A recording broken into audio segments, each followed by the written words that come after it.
Never could see any other way.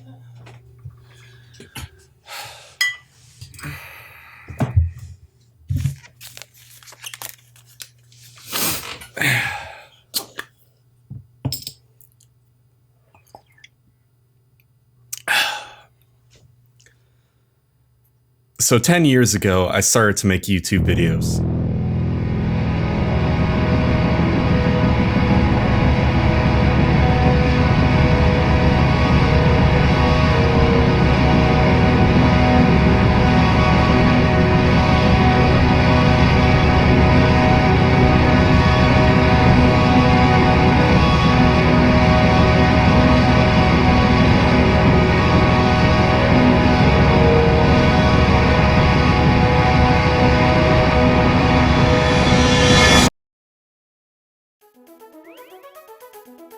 For better or for worse, this YouTube channel has been a part of my life. During my channel's heyday, I paid far more attention than I should have, trying to make numbers with YouTube's algorithm, that it kind of fucked up my brain a little bit, to the point that making creative ventures, which is something that's normally an enjoyable hobby for some people, isn't enough for me.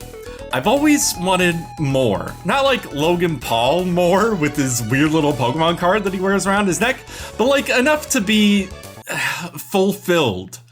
Whatever that encases, I'm not entirely sure, but if there truly is something that I do know, it's that my story is not one full of success, a bank account full of money, and a subscriber count that reaches towards the heavens.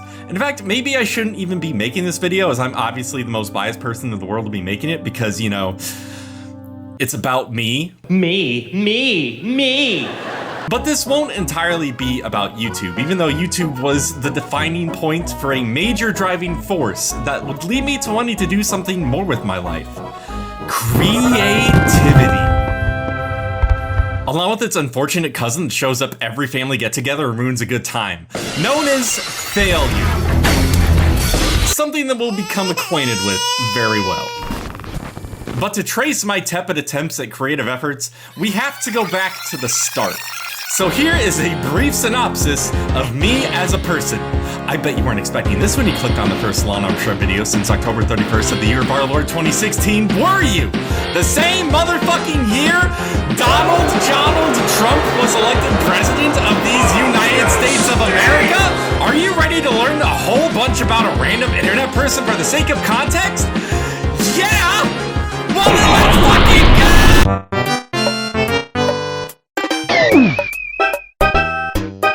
Marcus Jeffrey Pemberton, born December 18th, 1989. I was the second child shortly after my older brother Jonathan was born the previous year. I was born overseas at an Air Force base in Lakenheath, Suffolk, England. I really hope I said that right, because my father, Anthony Pemberton, wed to my mother, Deborah Morlock, was employed by the motherfucking United States Air Force. Yeah, that's right. My dad was an American veteran. At accounting.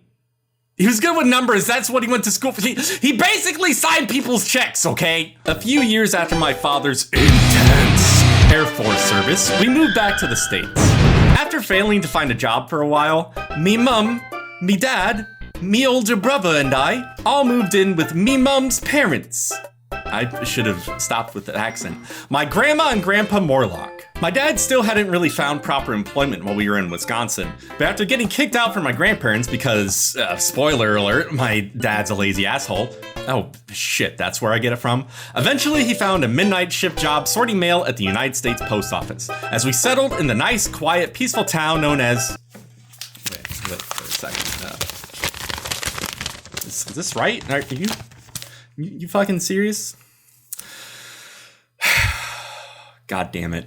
We moved to Kokomo, Indiana. Jamaica, ooh, I wanna take you to Bermuda, Bahama, come on, pretty mama, Key Largo, Montego, baby, why don't we go? We spent pretty much our entire lives in Kokomo. We didn't move because we were poor. We didn't have a nice car because we were poor. We didn't take family vacations because we were poor.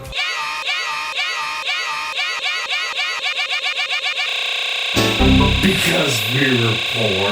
Aside from our trips to Wisconsin to visit my grandparents, which were always a blast because, you know, I love my grandparents, and because we got to stay in a hotel with a hot tub, so I got to feel jacuzzi jets go through my swim trunks and inflate them to almost comical size like in a cartoon. And I didn't even have to pay for it because I was like 12! We didn't really do much in Kokomo. We were just another average family trying to get by. But we weren't average, perhaps due in part because my family homeschooled all 3 of us. Yes, that's right. Shortly after we settled in Kokomo, my parents had another child, my younger brother TJ, short for Thomas James, which means I was the middle one. I'm sure you're all beginning to see why I am the way that I am. And also maybe due to the homeschooling. Now, I'm not here to criticize my parents. They, well, my mom, because she did pretty much everything while my dad worked nights, did what she believed to be the correct thing at the time, and I can't blame her for that. Hindsight is obviously 2020, and she just wanted to spare her children a life free from the bullying and the high school bullshit that she experienced as a kid, and that honestly makes sense to me. I remember on a car ride back from, I don't remember what exactly, I think from a haircut or something, because we went out of town for haircuts because my mom was friends with the barber. We were a weird family, okay? But I do remember us being asshole children, like, you know, the kind of asshole that every child is on a car ride. And I'm sure we were being just the right amount of annoying and stupid, asking questions and crying and wondering why about certain stuff with our schoolwork and why we had to do this and that and this and that and this and that. And as we were driving back home, my poor mother, most more than likely fed up with us complaining about our cushy lives, told this horrific story of how she and a bunch of other people in her class were punished by crawling on hands and knees under rows of church pews, just because somebody pissed off the teacher the wrong way that particular day. I don't remember all the specifics, but that story stood out in my mind as to being a key reason why she didn't want us to go through what she did. And while I'm sure schooling was different in the 90s and 2000s than what it was in the 70s and the 80s, my mom didn't want us exposed to anything related to what she went through as a child. And for that, I commend her. She was honorable, dedicated, and a mentor in making sure we got through our entire lives up until college homeschooled. Now, obviously we didn't have the same social element that other children did while being public schooled, but I don't think weird, socially anxious me could have really handled elementary, middle, and high school on my own. But there's still this part of me that can't help but wonder.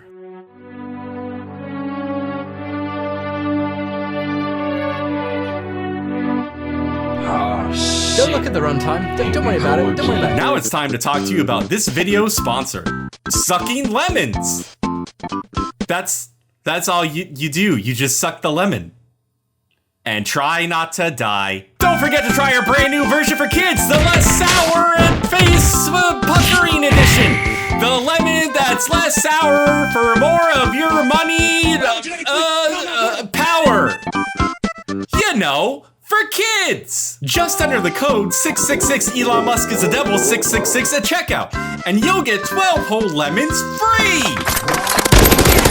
And this free tiger poster. Thanks to Sucking Lemons for sponsoring this video. Now back to our show. Sorry, this part of the video ain't over yet. There's plenty of other shit to get sad about just like this! You were the only one who thought of us that way. I got through high school pretty okay. There were obviously some rough patches, like this girl I had a huge fucking crush on not liking me the same way I liked her. And I liked her for years and spent maybe just a little bit way too long going after something that obviously was never going to happen. Hell, I was like best friends with her brother, someone who I thought I would have had a great friendship well into adulthood. But you know, that didn't happen. And after going kayaking with him and eventually kind of confessing to him that I liked his sister, which took me years to admit for some reason, even he was over my anxious bullshit and was like, yeah man, girls are weird, they don't know a good guy as far as they can spit. But then eventually he got tired of me and became friends with people who just used him and like crashed his car. And a couple of years after we stopped hanging out, I remember helping him jumpstart his busted up car in the parking lot of where I went to college. So I'm honestly beginning to wonder where his judgment got him in life. But anyways, I guess having a crush that doesn't work out is one of the givens of the high school experience. One of my prime memories of teenagehood is I remember crying under a tree as my crush agreed to go out with my brother to a movie. Wait, what? She did what? With my brother? I remember finding this out as a whole bunch of us youth group cronies were doing a Yes We Can drive for our church. And for those who don't know, Yes We Can is an outreach program begging some poor souls in the neighborhood on one of their precious few days off from work if they would donate canned foods that they're not even sure is expired or not to give to the poor. I fucking wish I was kidding. During a Yes We Can, my heart was told, no you can't. I'm sorry, that was the best joke I could come up with considering the circumstances. Could you imagine? This is like something out of a movie. My one exposure to love, or at least what I thought was love, and it ends in tragedy? My older brother and I playing tug of war over this girl in an attempt to win her affection. And in this case, he won because he had the guts to, actually ask her out to a movie. And I didn't. You know what? After all these years, I'm beginning to see where I went wrong. Oh God, no! Oh no! When does Act 3 start in this tragic star-crossed lovers drama? Oh geez, poor Mark. Spoiler alert, my brother is now married to not the girl we were fighting over, and I'm in a very happy relationship with the love of my life. So, fuck you, I won. Have fun with your Trumpy! But to continue the tragic yet hopefully hilarious exploits of my life, we'll get down to a certain issue. If you're wondering how I met said girl during high school because I was homeschooled, well, I took a class. And if you're wondering even further about how a homeschooled boy such as myself took a class that wasn't at an actual school, well, that's because it was at the Kokomo Area Schools at Home. Otherwise known as CASH. Horrible acronym, I know, but we're talking about homeschoolers here. We've never been good with that shit. Yes, that's right. The little podunk town we moved to just so happened to have a group of other homeschooled families who all got together to educate their children, which included certain classes, get-togethers, and social outings. Talk about landing the homeschool jackpot. There were a lot of kids, like a surprising amount. Homeschool families sure just loved fucking, I guess. I met a lot of my childhood friends from back then, alongside the church I went to, which was a mecca of sorts for homeschool shit, such as Awana, and youth group, and the Sunburst Summer. Oh shit, wait, that was one of my bands that I was a part of. I'm getting ahead of myself. Oh fuck! These days were honestly some of the more happier times of my life. Aside from teenage angst and girl problems, I was just a kid being a kid. Sure, some of the other kids were way fucking smarter than me and actually, learned important shit about math and science and how to read and make music. And instead of doing any of that shit, I just mostly played video games and procrastinated, never talking to anybody or being social, yet wishing I had all the skills those other children had accomplished. Holy fuck, that sounds like me right now! But during my latter days of high school, I started to play an instrument. I played drums. I kind of self-taught myself after buying a drum kit for my first ever job at McDonald's, and instigated the first assembling of what would be known as a quote-unquote band, in air quotes, with my older brother Jonathan, who played guitar. We had some fun back then, but more often than not, I would plug in a set of noise-canceling headphones that had an auxiliary cable attached, plug it into my iPod, and went fucking nuts to a whole bunch of emo and punk rock, which were genres I was just starting to get into. Towards the end of high school, I graduated from lonely drum pounding to start to drum for a band. Holy fuck, that's really exciting. And considering it had someone I knew from church playing guitar, that was even better. After a band practice or two, we decided to name our newly christened band.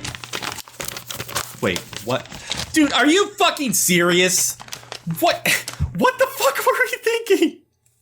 I played drums for a band called Thistledown.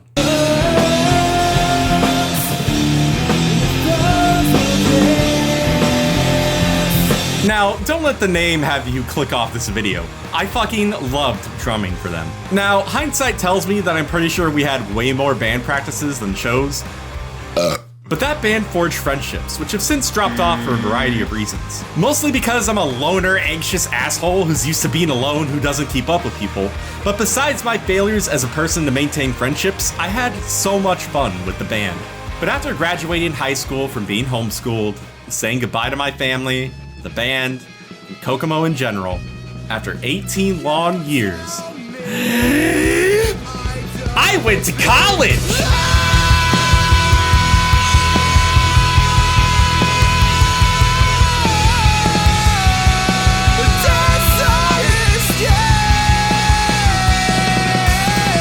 That's right, your absolutely undiagnosed yet eventually diagnosed socially anxious and depressed boy went to college. I got accepted to Indiana State University. Go Sycamores! That's a tree. They couldn't come up with a better mascot, eh? I planned on going for a degree in music business because I love playing the drums, although I didn't entirely know anything about music or business, and could have seen myself doing something with that along the lines of learning how to properly play the drums and learning how to record and make music, and start up my own studio somewhere in the vagueness that is the future. The studio bit was a back burner idea I had in case drumming didn't work out, as I was more focused on the learning music part. Now, unfortunately for me, I was a self-taught musician who mostly just played along to his favorite rock songs. I still remember when I visited the campus, and my dad and I had a chat with an instructor of the percussion program. Oh goddamn, I wish I could name him here, because it would be cathartic and somewhat satisfying to name this motherfucker. But he gave me this little rundown of like, if I didn't know how to properly read sheet music or understand anything about music theory, basically I'd be fucked. Now he didn't say it like that, but the way he put it, which was by writing on a chalkboard with a grand staff and writing out the most basic piece of music that they teach to children, as if I, the person applying to that school and was interested in the music business program, was a child.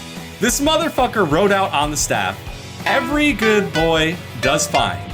He even spelled it out that way, which equates to the notes on the staff, E, G, B, D, F. I stood there in front of this man who claims to know what he's talking about, and my father, in shock and embarrassment. Now, with hindsight tickling the mistake portion of my brain, this was my mistake to an extent, as I didn't know that the quintessential way to get into this music program in college was to study for what amounted to 4 years in high school, taking shit like jazz band, orchestra, marching band, basically anything that amounted to you learning the instrument of your choice, or maybe the instrument you were assigned, whatever, it doesn't fucking matter. All that shit that I didn't really have access to or know about in the slightest, as I was just this homeschooled dumb fuck who slapped around his drum kit like a fresh fish out of water on the best of days, being culture shocked and thrown into this world where I was just now told about a grand staff and what the notes on it represented after they read my transcripts? To go to school here for a music business degree? I had no music experience! What were they thinking? Do they just want my money? Were they just fucking stupid idiot motherfuckers? After being accepted to Indiana State University with their comprehensive acceptance policy towards the music program, one of the things that I remember, yet don't remember because it's kind of traumatic, is all of us music students going into this huge auditorium. I believe it was an orchestra rehearsal to examine where everybody was at and see what instruments we were accustomed to, or something to that effect. To my surprise, us new students fresh off the bus were to perform, and everybody was going to their instruments, at the ready, almost as if they knew what they were doing, taking their sheet music, placing it confidently on the stand, and waiting for their cue. I went to my spot after being told by someone that this is where I was supposed to go, which was one of the bass drums, and was told to read from the same sheet music everybody else had, and to play along with the orchestra. Sheet music which I didn't know how to read from, let alone contribute to a performance. Let that sink in for a moment. I had no idea what I was doing, and there was a whole room full of people who did.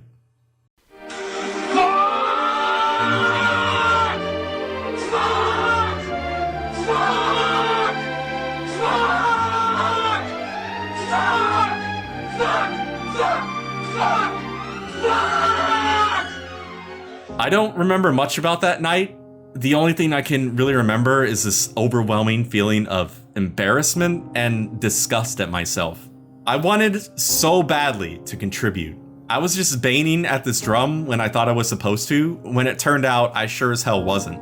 To my surprise, this poor girl who took pity on me, I'm not sure if she was an instructor or a student or whoever, she saw me struggling and ran over and attempted to help me read my parts, which I somehow fucked up even more with her help. Even her caring, guiding finger leading me across the notes on a ledger of paper that I didn't understand could not stop the clusterfuck of madness that was my musical experience. I think to this day, this is one of my most attributing failures. In fact, we're gonna keep a tally of all the failures that I have throughout this video. Failure number 1. Get my high school crush to we're already past that. The real failure number 1. Having the desire to succeed, yet not the proper skills and technique to achieve. This was my first true failure. Hell, I still fail even to this day to understand music. I thought just because, I'd been in a rock band during my teenage years, that should be enough to warrant an understanding about music, right? Nope. It turns out music abides by a whole bunch of rules. I mean, they're not called rules, but for terminology's sake, they're rules. Rules that define, this key only has so many of a certain note you can play, and if you play the wrong note, it sounds bad. Or hey, did you know there's a whole bunch of different modes to go with your guitar scales? Or hey, did you know drums have sheet music too?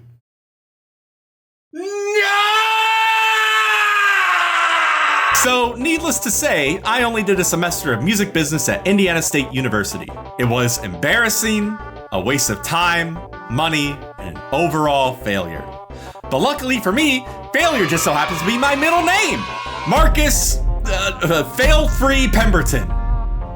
Born December 18th, 1989. But after another semester of meandering with general studies at Indiana State, trying desperately to determine what I could do at college, coming back home and going to community college at Kokomo, failing yet again with some more general studies, it was around this time that things started to change. The internet in that day and age was a creeping, multifaceted microcosm that was evolving more and more every day. There were always popular entertainers from the early days of early YouTube, such as the absolute viral trendsetters as the Numa Numa guy, Charlie the Unicorn, and the one prairie dog that turns around. But when talking about 2009 YouTube with video games and movies, you'd be hard-pressed to think about the two Goliaths of the medium more so than the angry video game nerd and the nostalgia critic. Needless to say, I inhaled all of their content when I should have been studying at college. I kept up to date with the AVGN's website alongside the Tig website to check for regularly scheduled updates. The AVGN was always hit or miss when he would upload because, he's a human being and would actually talk about what happened and why he would miss making content. But Tig had a renaissance of creators who contributed to his website. And weren't paid. We're around 2009 in the timeline right now, which is when nerd culture content creation ran deep. You could find a review for anything from anyone, any fucking time you wanted. The Tig website had a section dedicated for music. I was, and still kind of am, but maybe not so much anymore because I don't have the time for it, a music guy. I wanted to do that. I wanted to be like Pa and make videos about music. I wanted to be like Todd in the Shadows and, make videos about music. Okay, so there's only 2 prominent music creators on Tig. Fuck you, that's what I wanted to do. That's my purse. I don't know you. Okay.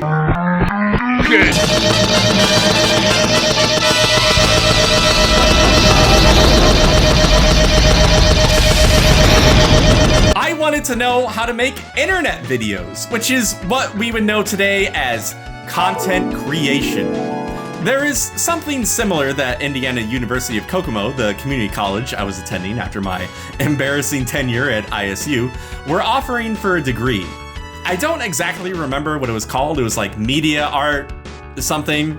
And the only thing I remember about that degree was taking an art class that I hated and then dropped out entirely of the program. So basically, I dropped out of college.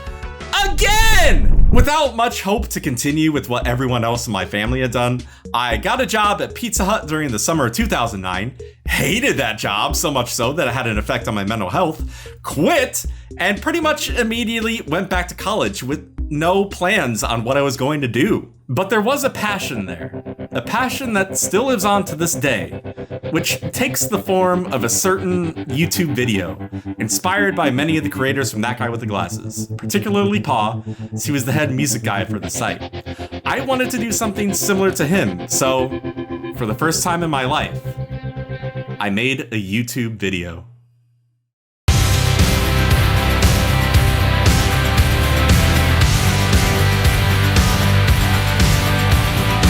To build up some hype for my totally real legion of fans that I'd assembled on the Tig forums, I remember making a trailer for what came to be my one and only video review in 2009. The trailer showed me running away from Nickelback, I guess. I was running around a local park on a beautiful sunny afternoon, filming myself pretending to be scared that, presumably, Nickelback's music was chasing me.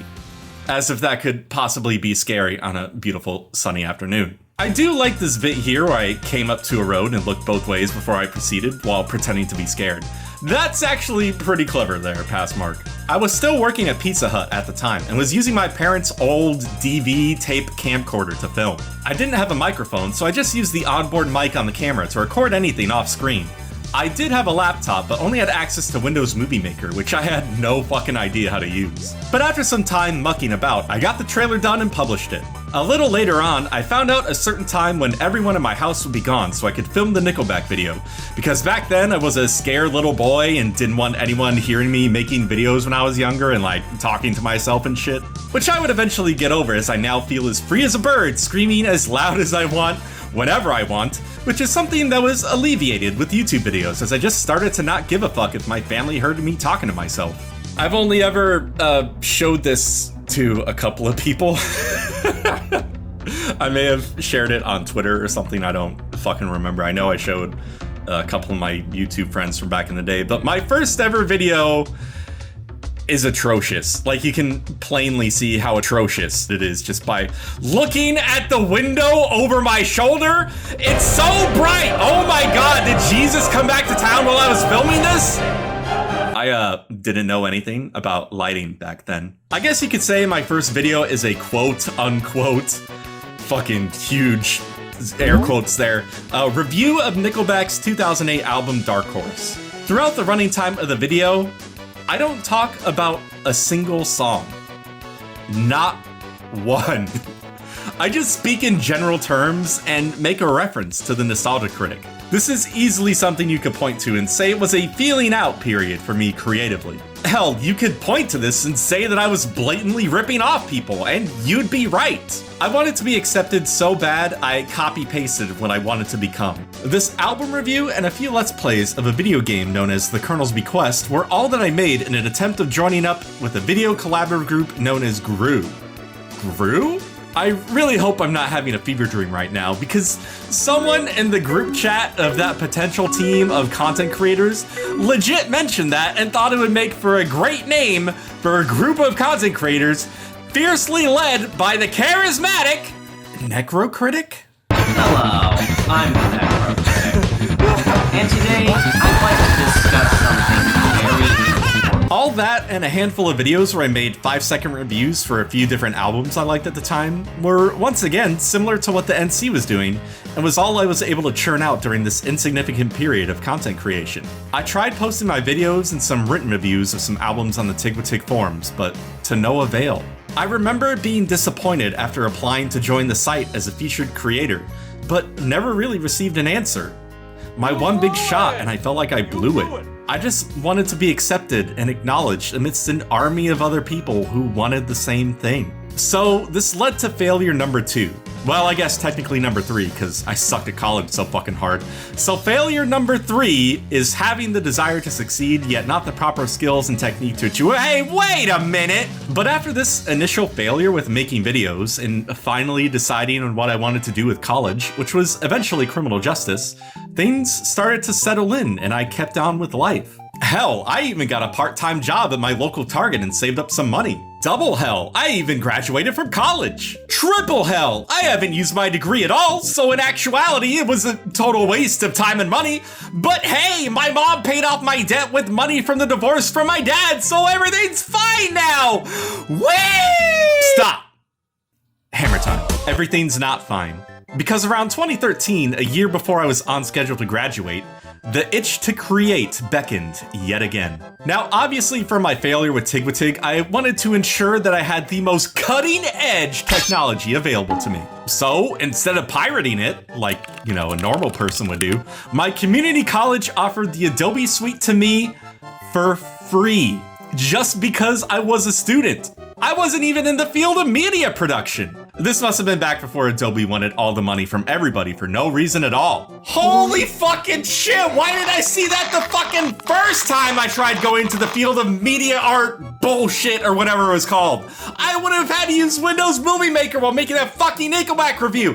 I could have moved the picture around and it not cut out like a professional. Ah! I wish I had more interesting stories to remember from this time period, but it was the only summer that I had time for where I blew my load with Tig.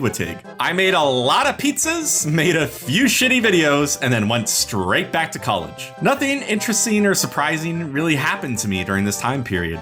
I was a part of another short-lived band called Black Diamond Fiasco. Oh my fucking god, who keeps naming these bands I'm a part of? I wish this part of the video was longer and that I had something cool to tell you, like, fucking, I don't know, like I became best friends with Doug Walker and made a shit ton of money, which instead of going to the people who deserve to be paid from Channel Awesome, was funneled directly to me, and I bought my own private vacation island that I would rent out to hipsters as an Airbnb. But since that didn't happen, I guess we'll just move on to the meat and potatoes as to why I'm here, speaking with you.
In the middle days of YouTube, which was what we'll call them, there were a crop of YouTubers shining from the influence of the angry video game nerd and the nostalgia critic. JonTron, Peanut Butter Gamer, The Completionist, Pro Jared, Brutomoose, Space Hamster, Youngtown, Kanikrus, Balrog the Master, Jimmy Wetzel. Please tell me you know where I'm going with this. Oh, you do? Oh, thank God. It's the creation of Hidden Block! The previous 6 YouTubers I just mentioned, after seeing the success of Normal Boots, brought their talents together and made a video game themed website where they could host exclusive content for a whole new generation of people who wanted to partake of their videos. This is what I like to call the golden age of YouTube. So many people, no matter what they wanted to do, did what they wanted to do. They made video game reviews, or let's plays, or video essays, or porn. Well, maybe not porn, but they all expressed themselves in a manner they saw fit during this time period, which started in 2013 and ended around 2016. Not exclusively because, I stopped making content in 2016, but because it actually... Well, actually, you know what? Fuck you, it is because I stopped making videos in 2016. I'm your Jesus Christ. Hidden Block started around when I got back into the YouTube video game scene, which was blowing the fuck up at the time. I remember watching the Minecraft Hardcore series from PBG and his own video game themed group, which was known as Normal Boots. And I remember watching it for the first time probably a year or so after it had already been released, as I had finally stumbled upon it. But shortly after I watched it, it felt like a renaissance of people started to burst through the dam of creativity in the realm of internet content. And considering YouTube was offering a financial incentive after being bought out by Google in the form of AdSense, more and more people popped up and immediately were people you had to watch if you wanted to be in the know with the scene and what they all had to offer. Collaborations brought in more views brought in more money, and money is, quite unfortunately, how we operate in this society and how we pay our bills. So that green must be followed. So in those quickening days of growth with YouTube, video games, and the more economical accessibility of tools available to create videos, such as microphones, editing software, and capture cards being cheaper, just about anyone could make a YouTube video. Notice, I'm starting to call it YouTube video now instead of content creation because this was when everybody who was inclined and willing was able to create on a platform that was for them. Whether you had an audience or not, YouTube was, well, for you. You could make something there, which is exactly what the 6 people of Hidden Block intended on doing. Balrog the Master, Brutal Moose, Kid Icarus, Jimmy Wetzel, Space Hamster, and Youngtown announced on March 2nd of 2013 with an announcement video on each of their individual channels, the formation of a whole that each of them inhibited. They were all friends who wanted to make content together. So much so that they made a website with forums where people could create their own stuff and hope they could become like the next Hidden Block.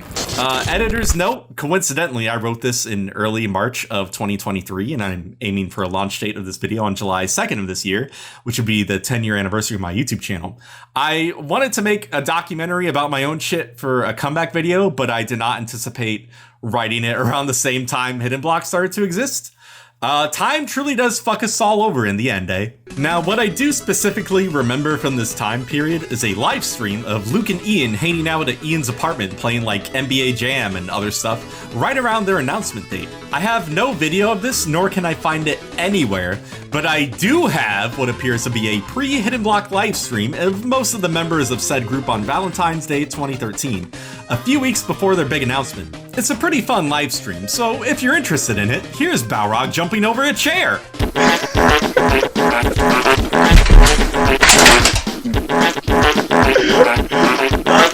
But the Hidden Block guys weren't the only people that were exclusively posting to their website.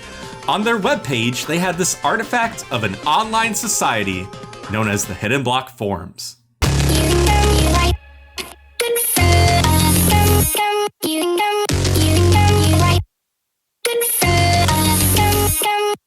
The reason why I call this era the golden age of YouTube is because these forums alone sparked the careers of so many people who still make videos to this day. Some people have come and gone, but there's some people who still are active to this very day, and the Hidden Block guys should honestly be proud of that.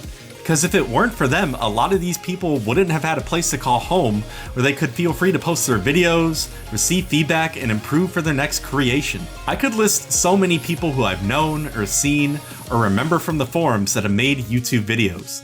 This is an accomplishment in and of itself. Now, since this video is about me, we're gonna talk about, well, me.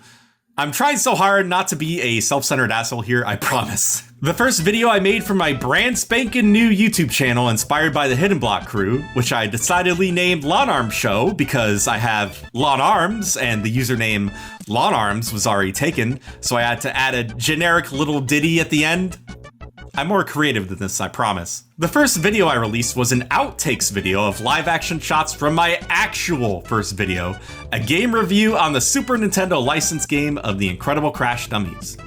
Why I did it in that order, I have no fucking clue. I think I just wanted to get something out there, you know. The review is a hell of an improvement compared to the Nickelback video. I got a decent camera, I used my brother's old mic that he left behind after he moved to Alabama, which was decent, but eventually I upgraded to a Blue Yeti, which everybody hates for some reason now? I thought it was fine, but you know, people are just weird, I guess. But now I use XLR mics, so obviously I'm better than you and you know it. I'm sorry, MJF, please don't sue me. And the editing, while I was still figuring it out, was a considerable step up from Windows Movie Maker. I even used After Effects for a shot where I needed numbers to go up like points for a high score, so my After Effects experience started here. It took me a minute to make that video because I was still in college and worked a part-time job, which I guess is why my upload schedule was incredibly inconsistent. But that's okay, because I was making videos and having fun, and people liked them. I still needed to improve, but over the next couple of videos, I did. The Pac-Man 2 video and subsequently the Pac in Time video are probably the two I'm most proud of. Considering I make a reference in both videos about remembering playing Pac-Man 2 at my grandparents in Wisconsin, and I loved my grandparents, the new adventures will always hold a special place in my heart. I was having a blast posting on the Hidden Block forums. I was making friends, watching content aplenty, and growing as a creator in a medium I enjoyed creating for. Inspiration was never waning, new people to watch were always cropping up, and considering the big six were always around and you never knew if their watchful eyes were going to view your painstaking creation, it was nerve-wracking yet exciting to release new stuff. Now, this isn't to say the Hidden Block forums were perfect. At times, they were rife with favoritism. Cliques were formed, which made attempts at communication with certain people difficult, especially if you didn't like them. And looking back, I can kind of see that I was the same way here. So if I was ever a dick to you because I was part of Item Box or anything, or if I was just, an asshole, I'm so sorry. Please forgive me. And what I think the forums were most well known for, at least for those who were there till the very end, during its dying days, they became overrun with bots. But despite these, at most, annoying barriers for the forums, I would not trade the experiences I had there for anything. Yeah, sure, some people I don't care for ended up being more successful than me, but that's okay, because this isn't about them.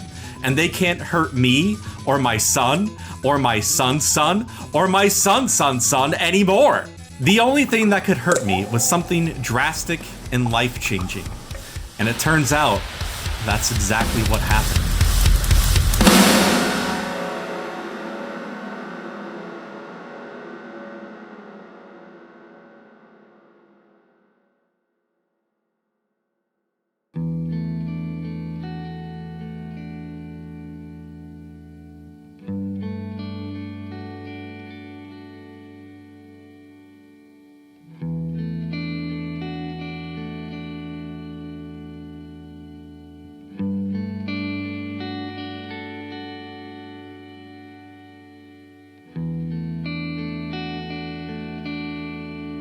On May 13th, 2014, my grandfather, Paul Morlock, passed away unexpectedly.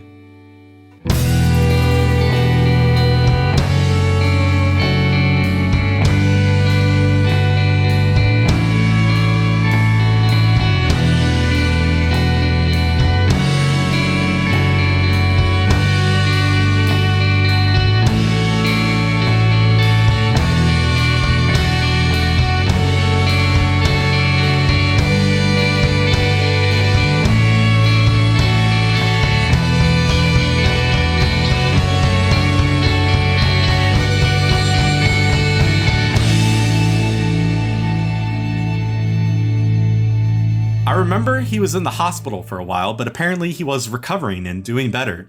He was supposed to get out of there the following Monday because he was responding well to treatment. But then, supposedly, now I'm not trying to get sued, and I'm not sure if this is the exact story as it's been a while since I've asked my family about it, but the doctor that was treating him took him off the machine he was on, and he died overnight. The one person I remember thinking who I looked like, because he was tall and skinny just like me, unlike everyone else in my family, the man who I wanted to be, the most kind, supportive, generous person who had loved us through everything. Every visit, every verbal exchange, every game of Risk or Monopoly, everything about him, gone forever. And I never visited him in the hospital. I didn't know that his situation had grew that dire.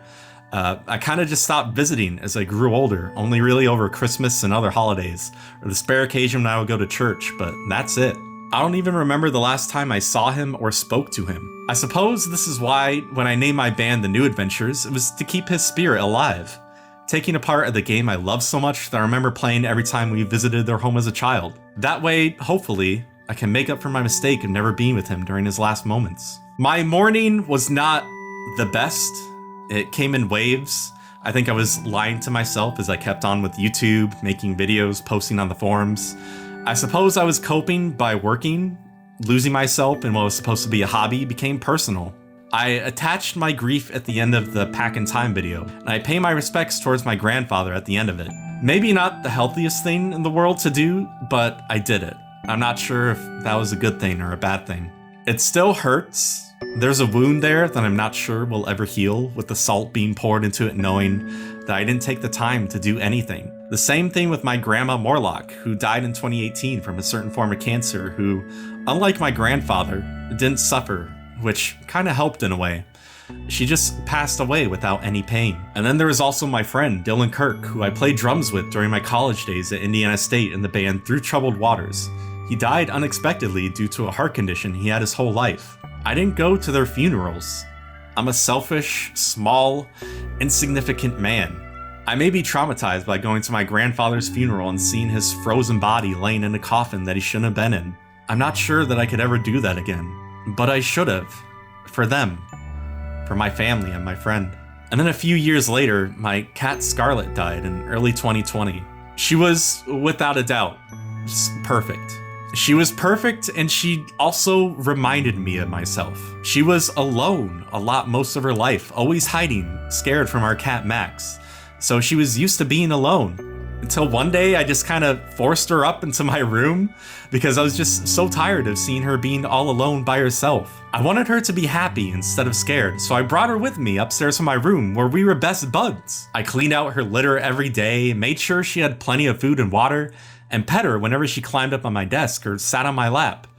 She was pure. A beautiful creature who was taken too quickly.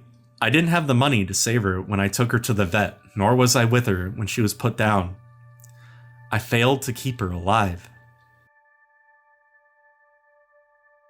Some of this I'm talking a bit out of order, as most of this happened after I was done with YouTube, but the grief I felt for everyone who passed was similar to what I felt in 2014 with my grandfather. I took a brief hiatus and was back at it again, hiding and pretending, broken and battered, lost and alone.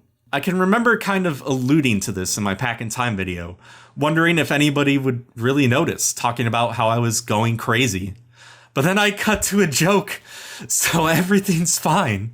Gonna need some more of this to get through talking about everything. Cheers.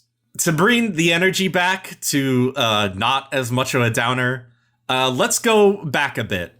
Not all of my life is marked by tragedy. So let's talk about a funny YouTube story.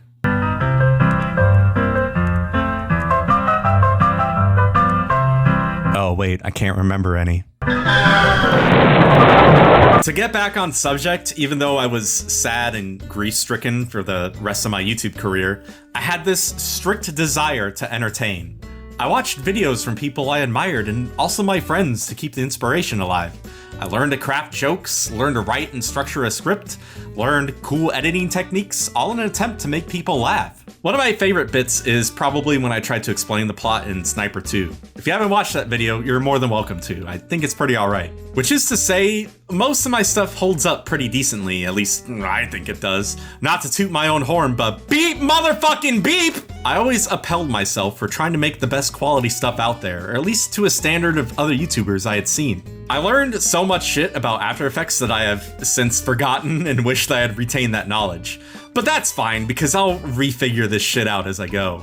And that's how I made YouTube videos. I just kinda DIY'd it. I did everything myself. I'm proud I was able to do pretty much everything on my own.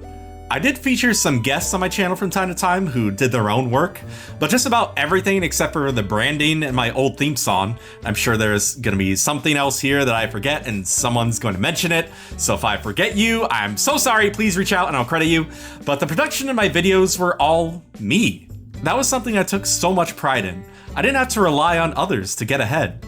I just did it all myself. And it's something maybe I take a bit too seriously and get on other people about, or at least a couple of people who I feel use people for their own gain, but we're not gonna get into that on this video. I wish I had the words to go through each video step by step, but that would make this video way fucking longer than it already is. But maybe at some point I'll do what Alec VZ does with his Patreon and do a director's commentary thing as I try to remember what all I did for each video. Unfortunately, I have since changed computers and sold off my old iMac, which is what I use to make everything with my channel. So I'm not sure if I have all those old documents or not, like all the footage and the scripts, gameplay captures, stuff like that. Maybe that's something to consider for the future. Hi, editor's note here. I was smart enough to preserve literally everything from my past on an old external hard drive. Everything from live action shots to voiceover to scripts and sound effects. Everything was preserved. I'm so fucking glad because I thought I had lost everything, but thankfully I didn't. Also on the hard drive, included for some fucking reason, was every episode of Ninja Warrior and Whose Line Is It Anyway? Because who doesn't love those shows?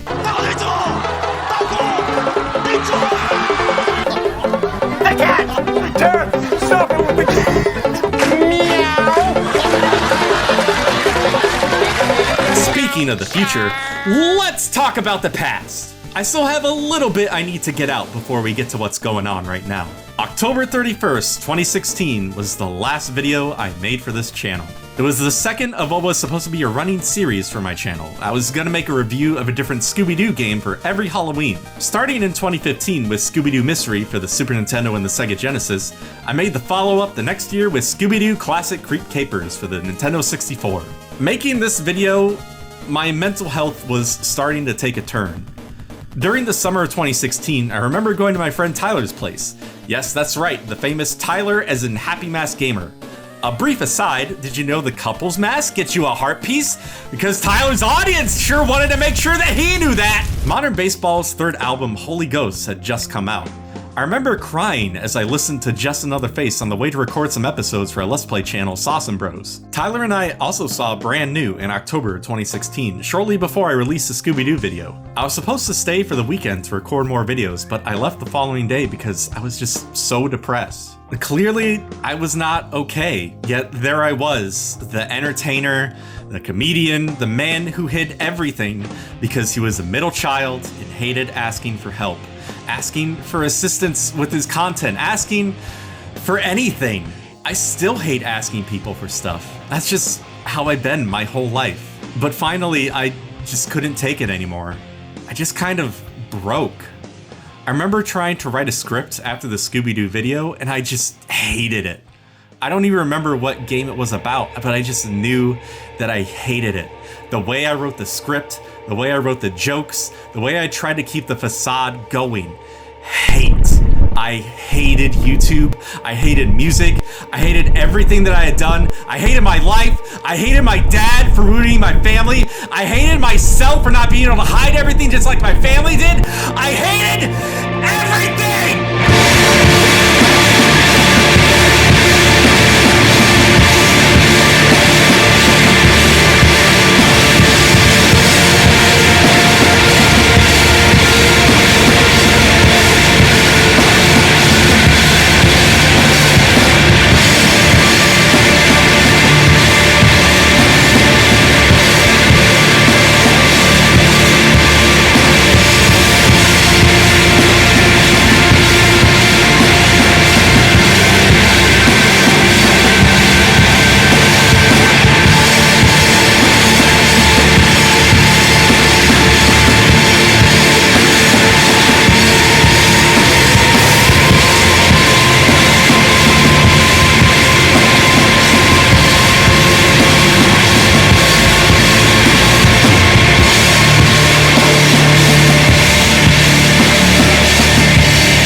Everything in my life had kind of been building up until this point, but something finally had snapped.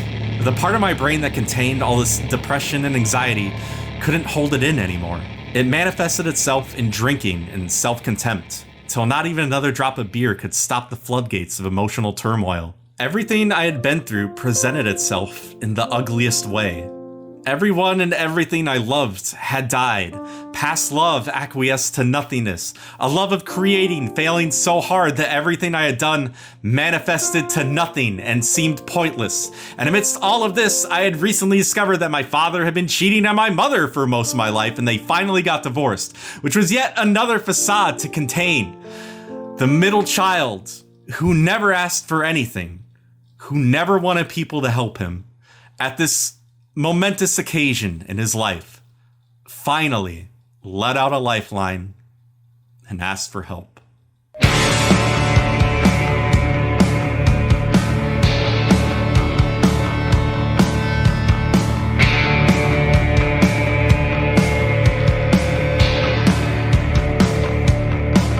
A few days before New Year's of 2016, I went to my first therapy session. I didn't tell anybody I was going. I almost got lost on the way trying to find the place, even though I was using a GPS to get there. I'm also still trying to figure that one out. I remember I turned around thinking, well, I can't find it. That's it. I'm going home. But there was this part of me that couldn't let go and knew that I needed this. So I called to make sure I was going to the right place, and they confirmed it for me. I went and finally received help. Aside from going to my grandfather's funeral, it was the most difficult thing I'd ever done. In the midst of my recovery, my dad found out I was going to therapy because a letter came in the mail from the place I was going to therapy from. Maybe like a bill or something, I don't fucking remember. I just kind of shrugged it off when he pathetically thought it was wise to show it to me. I was like, yeah, stuff is sad. Now, that's not exactly what he said, nor do I remember our conversation, but let's just say we both moved on with our lives afterwards. I remember telling my mom, maybe 6 months into therapy, that I was going, and I just remember that she hugged me and said so many loving, caring things to me. She said that I was a good son, that she loved us so much, that she just wanted the best for us in life. It was a beautiful moment that I'll always remember because I was so scared about my family finding out that I sought help. But it was nice. I didn't have to hide things anymore. I didn't have to pretend. I didn't have to wear this mask, this facade, this cleaning to pretend as if I was fine, because that's how I grew up. I could finally let my guard down and let someone help me. The therapy was difficult. I talked about the death of everyone close to me. I talked about my loneliness, want and desire of companionship. Anything that I wanted to talk about was a safe and understanding topic. Is this what normal people did? Is this what people without depression and anxiety felt like? That they could talk openly and freely about anything? Was this something I was experiencing for the very first time ever in my suppressed life?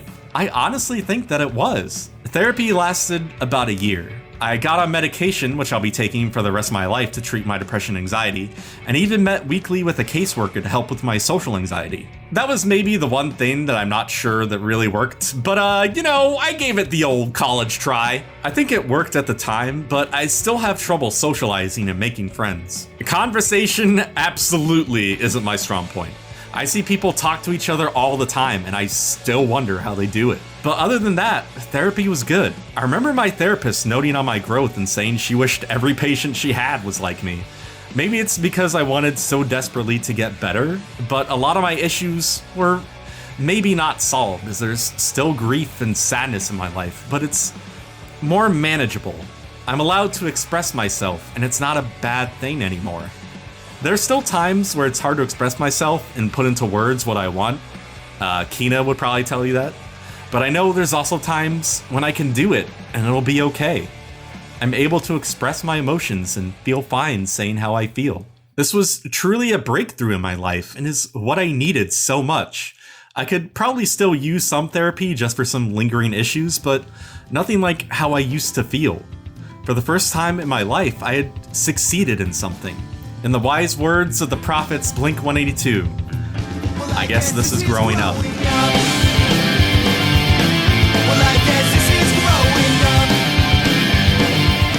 During the making of the final video for my channel, I started to dabble in music. I made a track called Scared and an EP called Max for a one-man band that I believe I mentioned somewhere earlier in the monstrous length of this video, known as The New Adventures. It's fine. After looking back on it, I like Dry Mouth the best. It's the catchiest and best song on the EP. A year later, I made another EP called Thank You, because in the waiting area of this Texas Roadhouse, during a visit with my older brother when he came to town, there was this one out-of-place banner on the wall that looked so funny and weird and misplaced because, it was the only banner on the wall that I just had to snap a pic of it. Thus the name of the EP. I honestly really like this one. It's short, sweet, and to the point. The final song, Father's Son, is kind of harsh because I was mad about my father's recently discovered infidelity. Now, I know throughout this video's running time, I've given him a lot of shit, some of which was, well-deserved. But we have a good relationship now, so while I may look back on this song with a bit of contempt, I've moved on to a point where it can't hurt me anymore, which is 100% a good thing. Plus, the riff just absolutely fucks.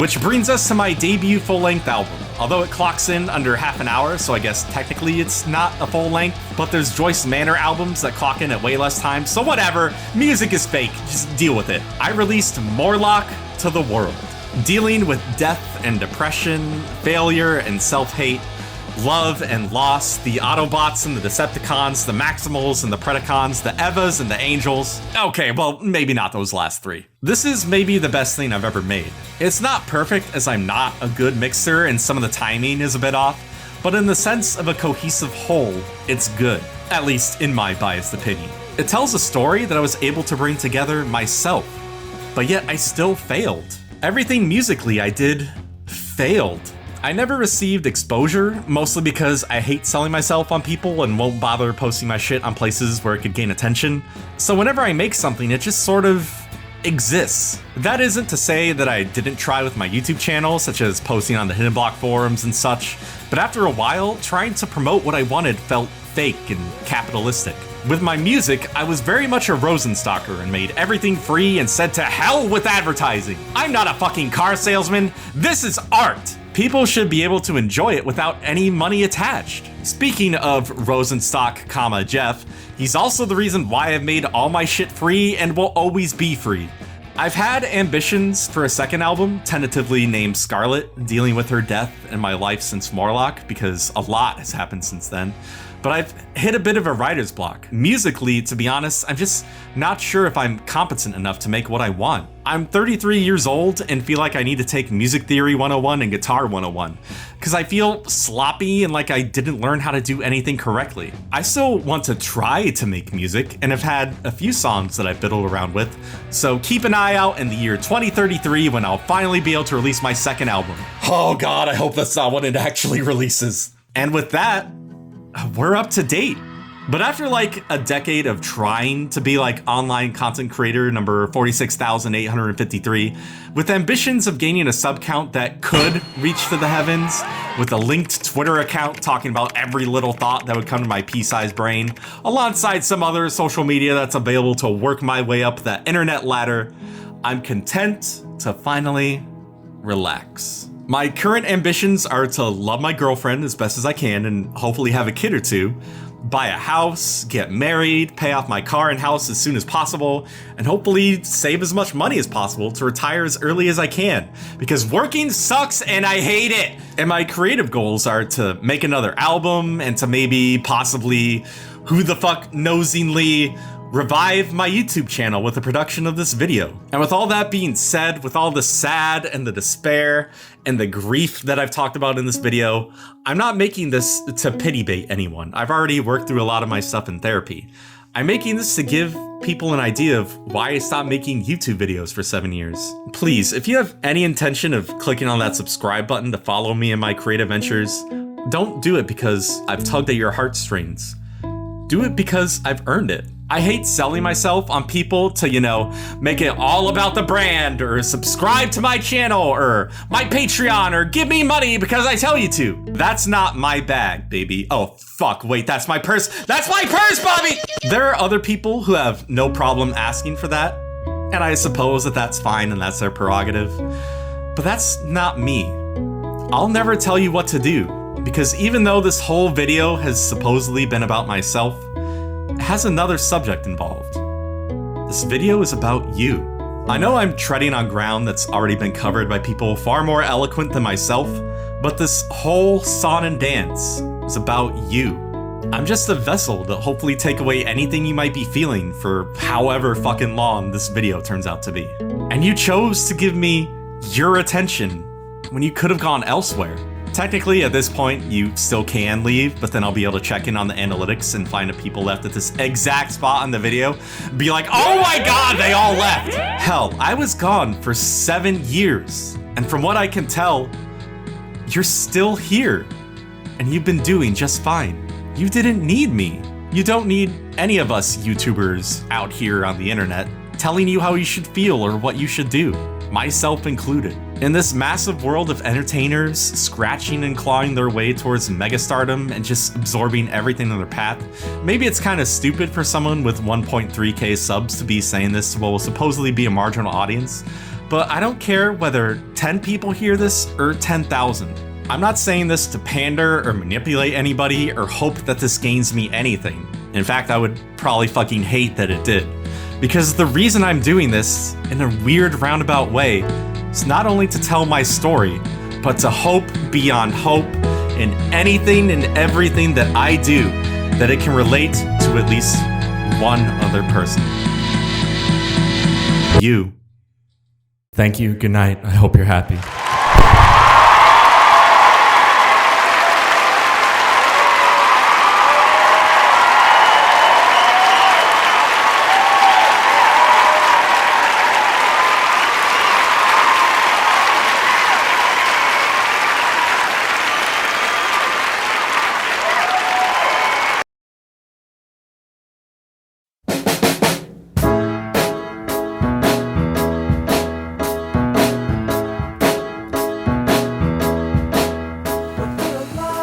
Alright.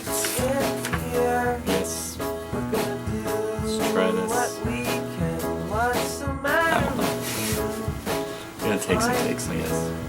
Hi. You wanna play Flying Dragon?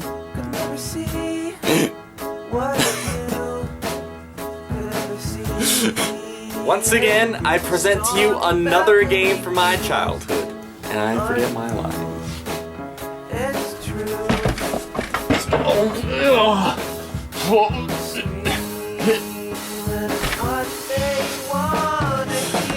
But that's okay. Even though a lot of people believe this holiday was invented to sell cards, chocolates, and candies, I believe there is some romance associated with it. And to prove it, this game that I'm going to play... I probably should get the game. Where did I put it? I put it back up on the bookcase. Let me get this. Let me get it. I got it. I'm gonna keep it on my lap, because that's where I'll keep it. Everybody loves magic. Can I just... Everybody loves magic. I love magic. You hopefully love magic. David Copperfield hopefully still loves magic over the many years of his... I screwed that up. There was just something about it that I couldn't quite put my finger on, but still loved as a child. So, you know what they had to do, right? Despite... got a mouthful of hair. Okay. I don't know, maybe this one. Alright, one of those would be good.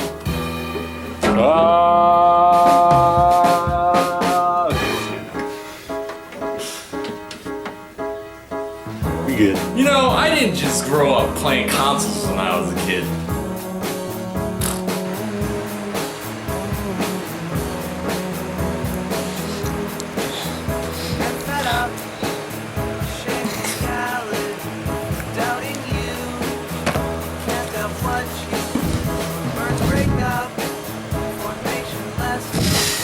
So let's check it out, shall we?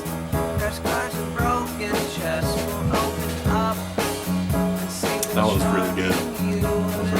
I think I'm done. I think I'm done with that.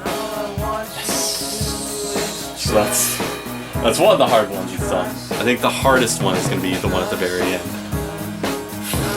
That sucks. But at least I just get to, like, stay seated. So yeah, that one will be okay. That won't be so bad, because like with this I had to like come in and then sit down and then say the line verbatim, so that was kind of tricky. But I like to challenge myself, you know, I like to have some challenge. So ha, I did it. We gotta shut this off now. I was still recording, right? I was still recording. Yeah, I'm still recording. Yeah! Have you ever wondered why a certain video game character ceases to exist? Like, just how in the world do they just... No. Have you ever wondered... God, this is gonna be like that one video with that one kid. Where he's like, do you have a dream that you dream that the dream that... It's so dumb. This is so dumb. Oh my god. It's the dumbest thing ever. But I love it. I was looking for my PS2 controllers that I have, and I found one. Look at this! Look at how gross it is! It's so dirty! Who let this happen? I mean, I did, obviously, but just look! Look at the neglect that it went through. It's so bad. I'm sorry, old friend. I used to play on you all the time when your analog sticks are turning green. Ew. Oh, so much cat hair. This is cat hair from like 2003. This is preserved cat hair. Good God. There's dust. This is vintage dust right here. Sell this shit on eBay. But it's also why I love to play and talk about weird...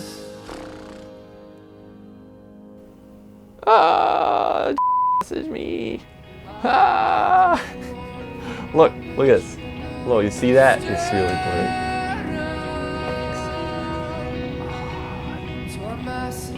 Oh, it's like... Yeah, see? The girl's messaging me. Ho-ho! I thought that would happen again. Alright. I should put that on like Patreon or something, I don't know. Okay.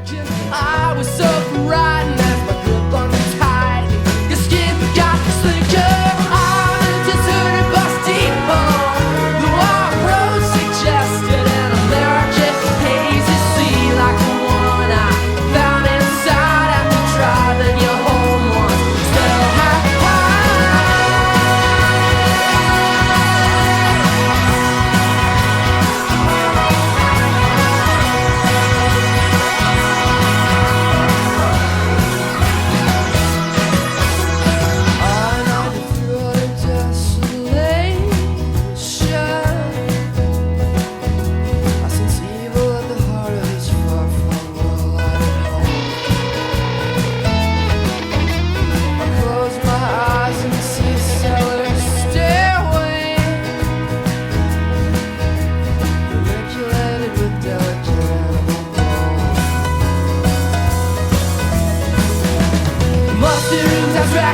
Jackets spattered with plasma on a busted head.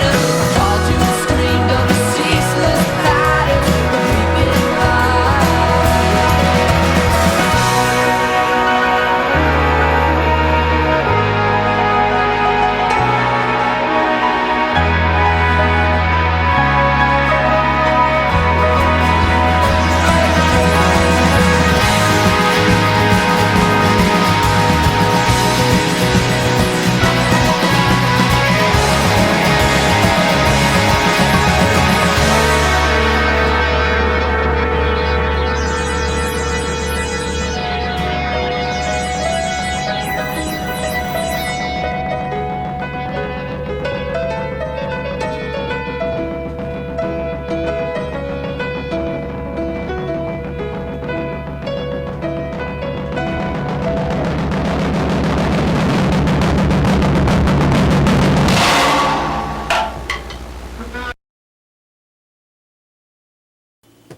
Gosh dang it, LJN. Gosh dang it.